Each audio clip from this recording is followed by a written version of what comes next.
Buenas tardes a todos por allá.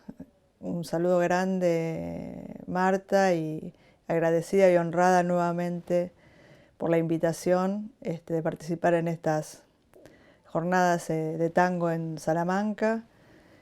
En esta oportunidad presentando un proyecto que titulé Del gaucho al compadrito, y es un poco aproximarnos a la evolución de la música rioplatense desde los inicios criollos rurales hasta los primeros tangos urbanos. En el encuadre del desarrollo poblacional de Buenos Aires en momentos de la conformación del Estado-Nación a fines, las últimas décadas, 2 décadas del siglo XIX. Tenemos que pensar que los límites de la ciudad de Buenos Aires en ese momento eran completamente distintos a los que son ahora, y justamente es en ese sector que la ciudad fue ganándole el campo, es donde se empieza a gestar el tango.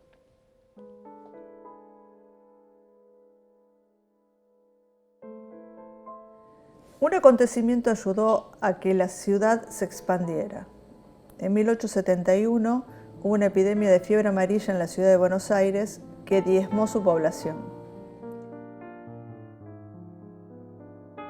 Este hecho modificó el mapa de poblamiento, corriendo los límites urbanos hacia el interior. Las clases sociales más acomodadas se fueron mudando hacia los barrios de Belgrano y Flores, dejando atrás sus casonas del sur. A mediados de la década del 80 se fundó Villa Crespo, indicio de que la ciudad de Buenos Aires estaba creciendo.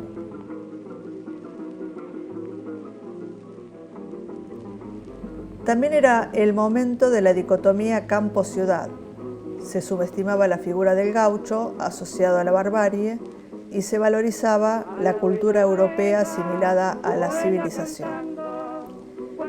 Este proceso estaba caracterizado por la paulatina migración de la gente del campo a la ciudad.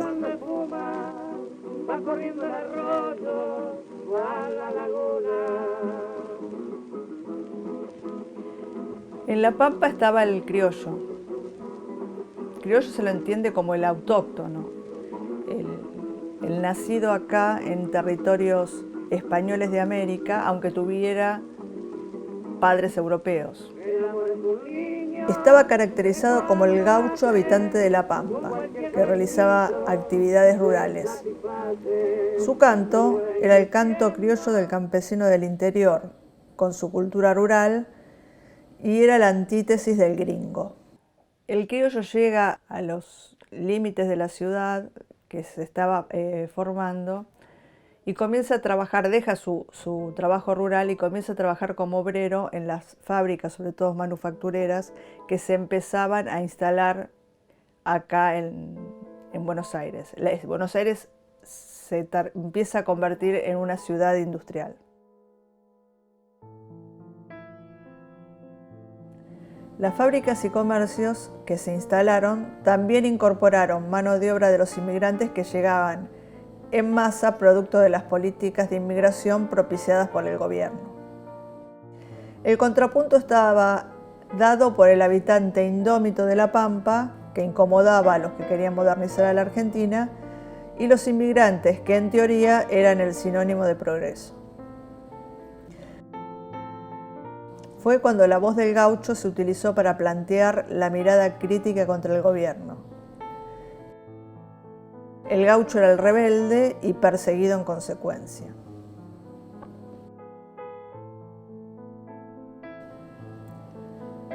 Nos encontramos con el Martín Fierro como libro que muestra justamente la penuria del gaucho. Es una crítica desesperanzada de su vida enfrentada a todos los estratos de la élite gobernante. Tanto el gaucho como el pobre terminaron siendo sinónimos sociales.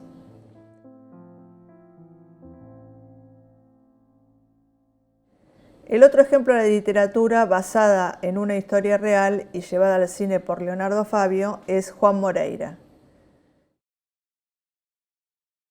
En esta obra también se da cuenta de las privaciones de todo derecho, que terminarán por convertirlo en gaucho matrero. Mientras Martín Fierro era un cuchillero, Juan Moreira era sanguinario.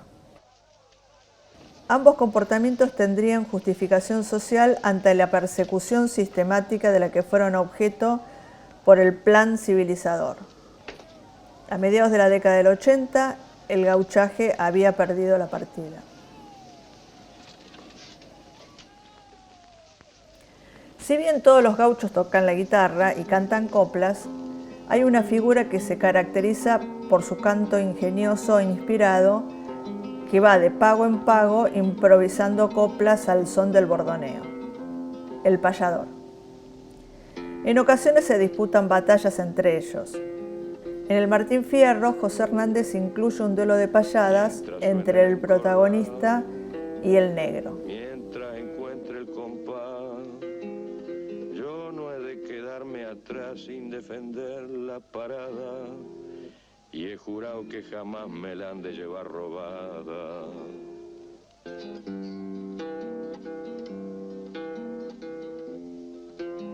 Tiemble y cantaremos juntos. Trasnochadas no acobardan. Los concurrentes aguardan. Y porque el tiempo no pierdan, haremos gemir las cuerdas hasta que las velas no ardan. Bettinotti y Gabino Ezeiza fueron los payadores más notables. Yo no soy, señores míos. Yo no soy, señores míos, sin un pobre guitarrero. También hubieron mujeres, como Aída Reina, quien incluso viajó a Europa como cabeza de compañía representando la obra teatral Juan Moreira. En la primera década del siglo XX, los gauchos emigran hacia la ciudad sentándose en sus orillas, en los arrabales. Allí se volvieron obreros, buscavidas y fueron a parar a pensionados y conventillos junto con los negros y los inmigrantes. La orilla se llenó de conventillos compartidos por gringos, gallegos, turcos, pero también por gente del litoral y de la pampa bonaerense, del interior del país. Estaban los hijos de la tierra, extranjeros en la suya, y los inmigrantes, extranjeros en todas partes.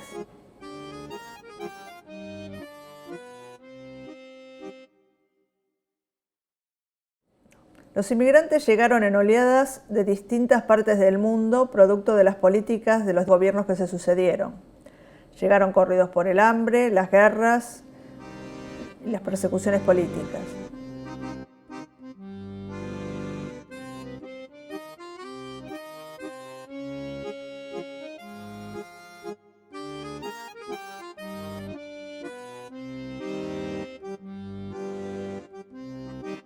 Para la primera década del siglo XX, en momentos del primer centenario, la masa de inmigrantes extranjeros era enorme.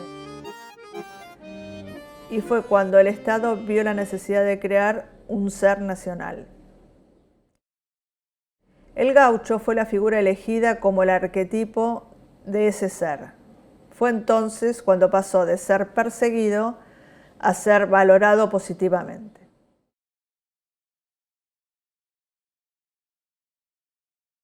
La vida en las orillas de la ciudad se caracterizaba por tener un código de coraje, bajo un entorno de patios emparrados, bailes familiares, fiestas, fogatas. Se jugaba el truco, la taba, la riña de gallos, las bochas, las carreras de caballo. Se tomaba mate, caña, vino y se cantaba acompañados por la guitarra.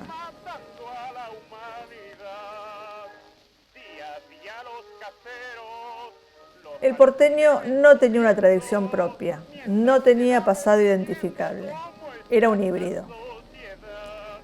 El tango se originaría ahí, en las orillas, ese espacio liminar que no era ciudad ni campo. Será en ese medio social, en las orillas de la ciudad, donde florecerá el tango. Los boliches, los salones de baile, los prostíbulos, los conventillos. Sus orígenes estarán atravesados por la promiscuidad y el relajamiento de las costumbres, lejos del patriciado porteño.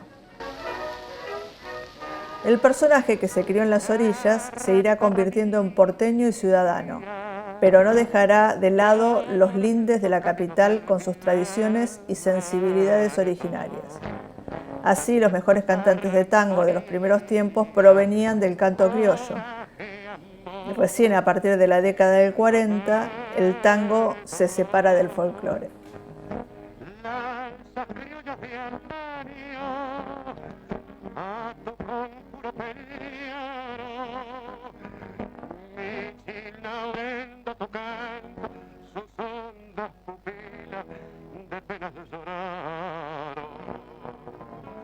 Guitarra, guitarra criolla, dile que mío es el En los límites de la ciudad se hallaba el bajo fondo urbano, que se prestaba a los oficios indignos y al cultivo del ocio y la vida fácil. Dentro de los atributos viriles, la valentía resultaba prioritaria. En ese medio social encontramos la figura de los compadres, compadritos y cafillos.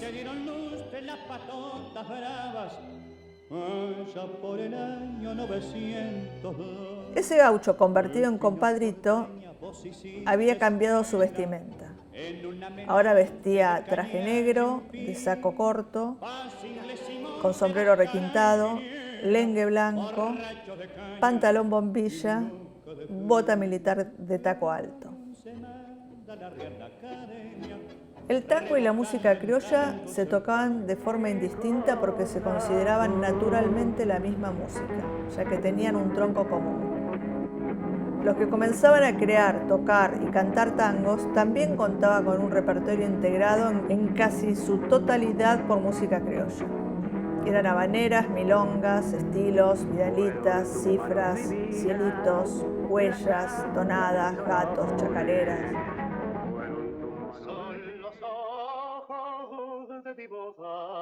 También se incluían polcas, mazurcas y valses.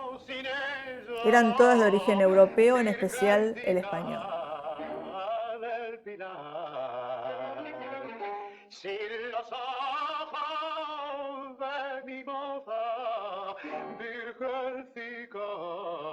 Los creadores del tango no repudiaban la música criolla, en tanto lo veían como su resultante y fuente de inspiración para sus composiciones.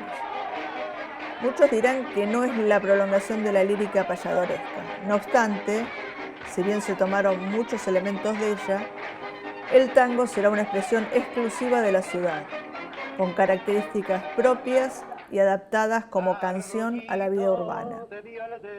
El tango será la expresión de una parte de lo argentino en el espacio urbano portuario.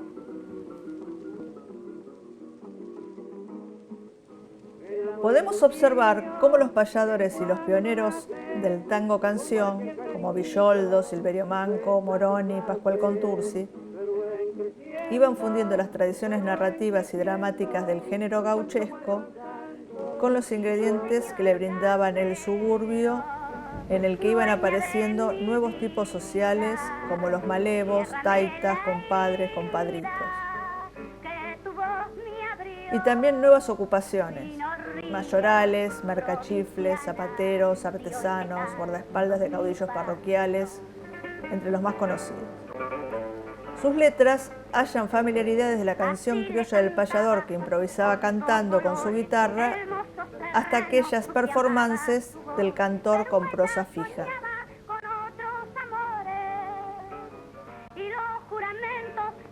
La prensa gráfica de Buenos Aires recurrió a jóvenes escritores para que renovaran los estilos en busca de un público más amplio. Los periódicos más populares organizaban concursos, llegando incluso a contemplar la poética lunfarda. Para la historia del tango, la interpretación por Carlos Gardel de Mi Noche Triste marca el comienzo del tango canción. Gardel empezará a ser considerado cantor de tangos, ya que hasta ese momento solo había incursionado en el género criollo.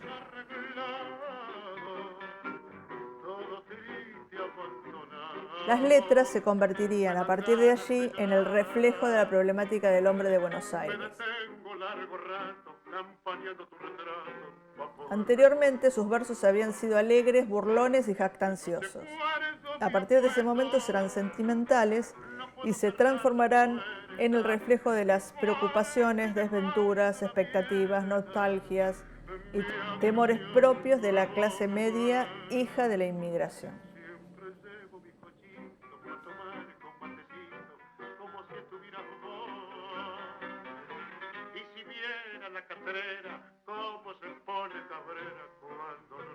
El tango se empezó a exportar hacia Europa en los primeros años del siglo XX y se reactivó después de la Primera Guerra Mundial.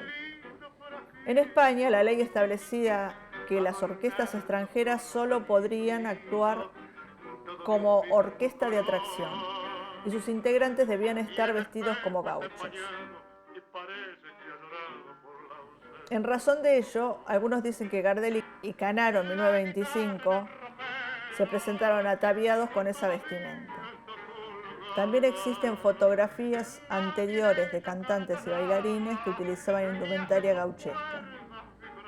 Hay numerosos ejemplos que acreditan que para los ojos del público extranjero era muy significativo ver el toque exótico del gaucho representando la pampa argentina.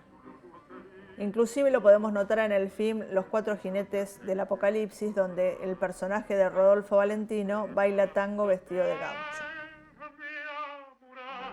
El gaucho, como el tango, van a ser sinónimos de identidad nacional.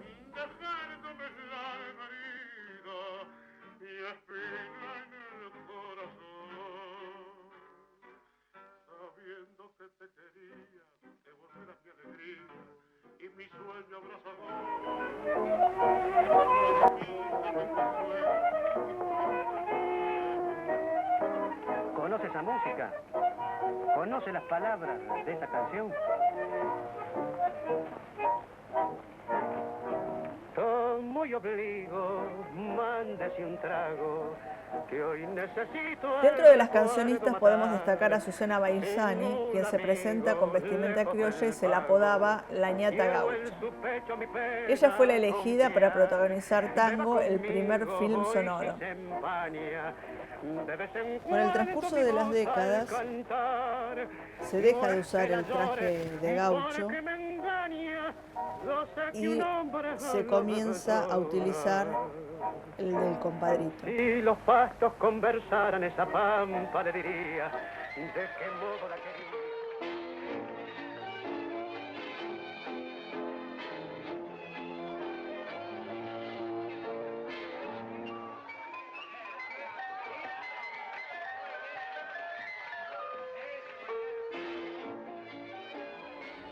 Baizani lo utilizaba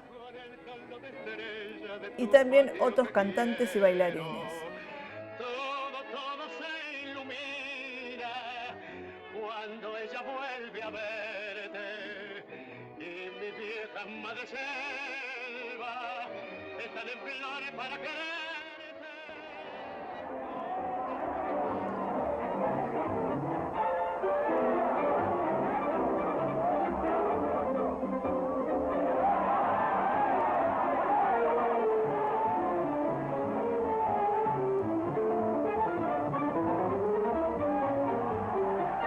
La figura del compadrito, incluso en la actualidad, es la que más representa el tango en el exterior.